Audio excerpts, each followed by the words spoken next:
Hey kids, it's me, Slimey Limey, and I'm here on Uncle Aaron's channel.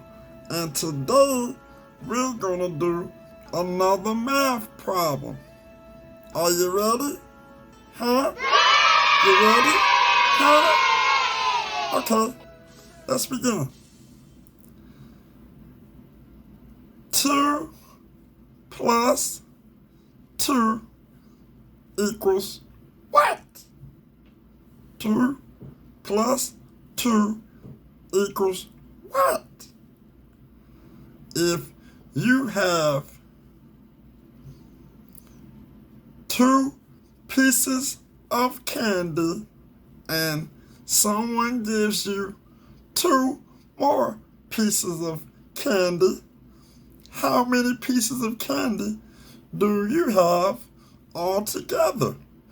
2 plus 2 equals what? Come on, guys. Waiting on the answer. Waiting on your answer. Waiting on your answer.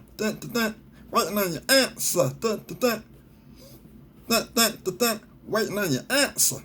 Okay, guys. That's enough time. You ready? If you have 2 pieces of candy and someone gives you 2 more pieces of candy, you have 4 pieces of candy. 2 plus 2 equals 4.